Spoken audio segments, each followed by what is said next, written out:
Pessoal, bom dia, é um prazer estar com vocês, tá certo? Mais uma vez, a gente inicia aí essa semana, espero que seja uma semana abençoada, que Deus tome a frente das nossas vidas e que a gente possa dar continuidade ao nosso trabalho, tá bom? Então vamos lá, com hoje, águas subterrâneas. Na aula passada, nós vimos aí as águas superficiais, né? Os oceanos, os mares, né? Os rios. Hoje, a gente vai ver as águas subterrâneas, né? Os lençóis freáticos, os lençóis artesianos, os aquíferos, tá bom? Mas antes, como sempre, a gente vai fazer o que? As nossas correções, tá bom? Então, tenho em mãos aí o livro de atividades, página 23 e 24. Pessoal, a primeira questão diz assim, olha. Com base na imagem, descreva resumidamente o ciclo hidrológico. Então, você vai dizer o que é o ciclo hidrológico, né?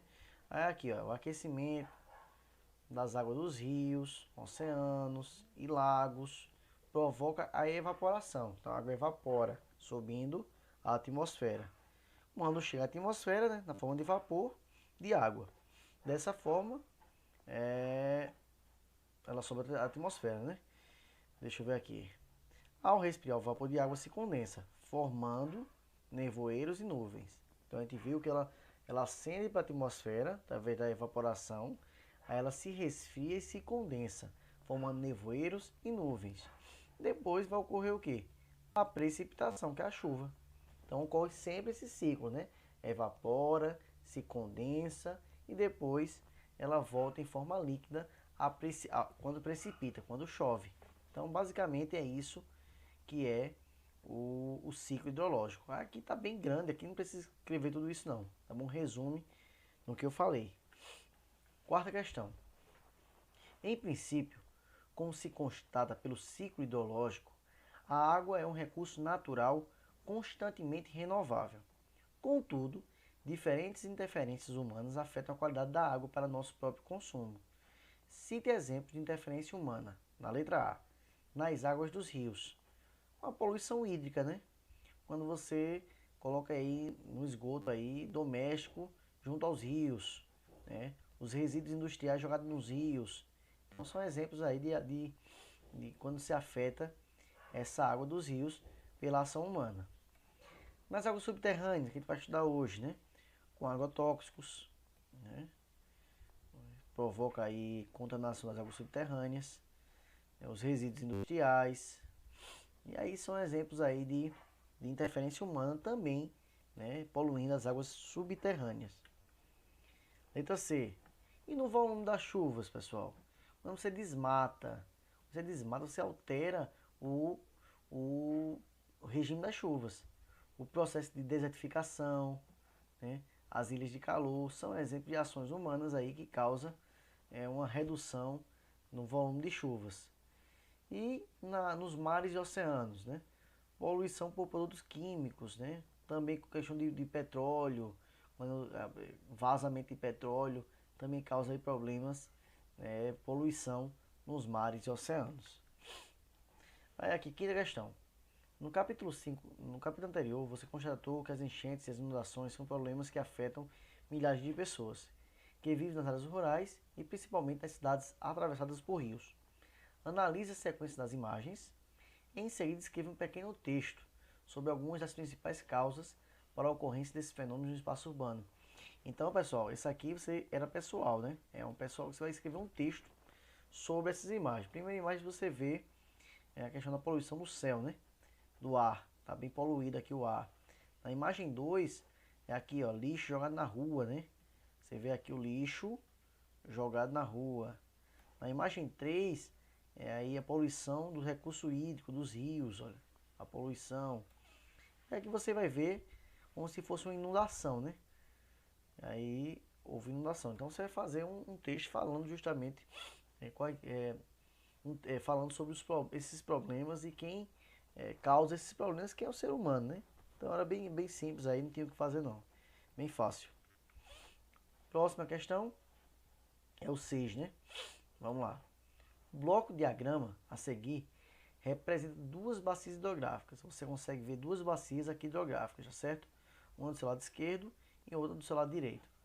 Informe o que representa cada um dos números. Então esse número 1 aqui, olha. Número 1. Destacar aqui para vocês. Número 1 representa o quê?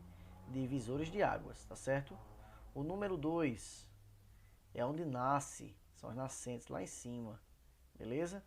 O número 3, olha esse rio maior aí, é o quê? É o rio principal, né?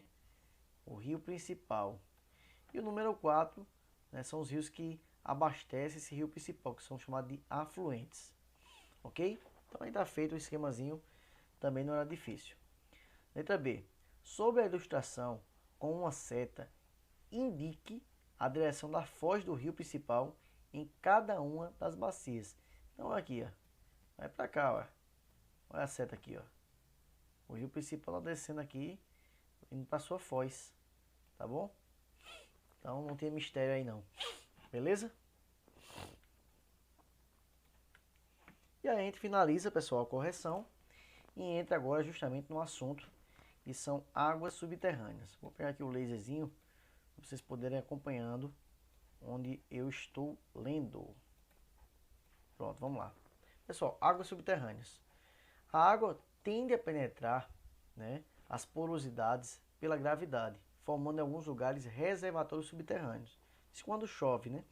Esses reservatórios são abastecidos pelas chuvas e quantidade de água que armazenam varia conforme o regime de precipitação dos locais onde estão localizados. Ou seja, chove, a água se infiltra pelo solo e vai enchendo esses reservatórios subterrâneos, tá bom? Podemos compreender melhor as águas subterrâneas por meio do estudo dos lençóis artesianos e freáticos. Para aí, a gente vai estudar na aula de hoje o que é um lençol artesiano e o que é um lençol freático. Eles são coisas diferentes, tá certo? Então, se atente aí, que daqui a pouco eu vou explicar cada um dos dois. Em relação a estes, a água se infiltra nas primeiras camadas do solo até encontrar a rocha matriz. Existe uma rocha lá embaixo, que é a rocha mãe, a rocha matriz, que ela é impermeável, ou seja, a água não penetra por ela, é impermeável. Chegou nela ali, a água vai se manter naquela localidade. Quando passar as camadas do solo, vai chegar na rocha matriz, tá certo? Tá aqui a imagem, você pode ver que existe uma rocha aqui, olha, ok? Tá aqui, olha, camada impermeável, então é a rocha matriz, ok? Aí tem um lençol freático, tem a camada permeável, é para onde a água desce, ó, pelo solo, camada permeável. A impermeável a água não passa, ela fica, tá certo? Ela retém a água ali. Continuando, aí agora vamos explicar cada um dos dois lençóis. O primeiro é o freático, responsável pelo abastecimento da água dos rios. Então ele ajuda a manter e a ter água nos rios. É extremamente importante. No passado, era comum o uso da água dos lençóis freáticos por meio da perfuração de poços manuais, como você pode ver aqui. Olha. Nessa imagem é um exemplo de um poço manual. Porém, em razão do fato do lençol freático estar muito próximo da superfície, sua contaminação é facilitada. Então, se for um local tranquilo, um local que você veja que não tem contaminação, aí é muito fácil, porque o lençol freático está muito próximo da superfície. Então, furou ali um poçozinho muito bom. Mas, for um lugar que tem próximo de cidade, próximo de lugares que utilizam agrotóxicos, aí não é bom utilizar esse tipo de água, porque ela pode estar contaminada. Grande parte dos lençóis freáticos está contaminada, principalmente nas zonas urbanizadas, justamente nas cidades. Mas também na zona rural pode também estar contaminada se tiver áreas onde utiliza o que? Os defensivos, que são os agrotóxicos, tá certo? Então esse é o poço freático, o lençol freático. Ele está bem próximo da superfície. Os lençóis artesianos já é o outro, tá bom? Estão localizados em zonas muito mais profundas. Então o freático está aqui, ó, bem próximo da superfície, ok? O artesiano está lá no fundo, tá bem distante, ok? A rocha matriz pode apresentar grandes fraturas, nas quais a água se infiltra. Então, é uma camada impermeável, mas pode haver algumas fraturas. Quando há essas fraturas na rocha, matriz, a água penetra. Ela vai entrar por essas fraturas aí. É justamente onde vai se localizar os aquíferos. O que é um aquífero, professor? É uma grande reserva de água subterrânea, ok? É onde se localiza aí os lençóis também freáticos. Não, desculpa, os lençóis artesianos.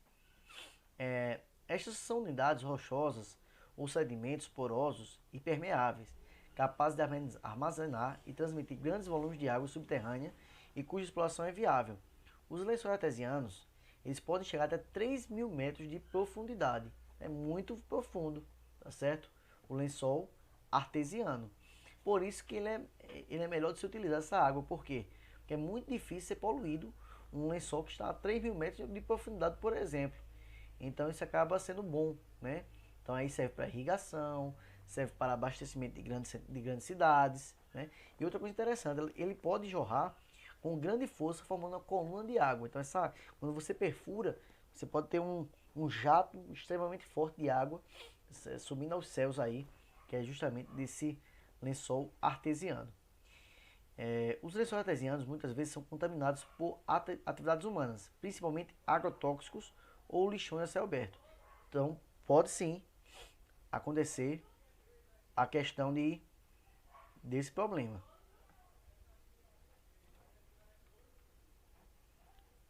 Muitas vezes, a água pode jorrar com força em poços artesianos, como está o caso aí. Então, pode haver um caso de jorrar, como eu falei, desses poços artesianos. Aqui estão umas imagens, né, mostrando os principais, tá aí os principais aquíferos do Brasil.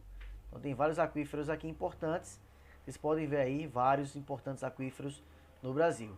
E aí a gente finaliza, pessoal, com o livro didático, página 47 e 48, tá certo? Vocês vão responder a página 47 e 48 e vão me entregar aí até o dia 24, até quinta-feira, tá certo? Qualquer dúvida à disposição. Fique com Deus e até a próxima.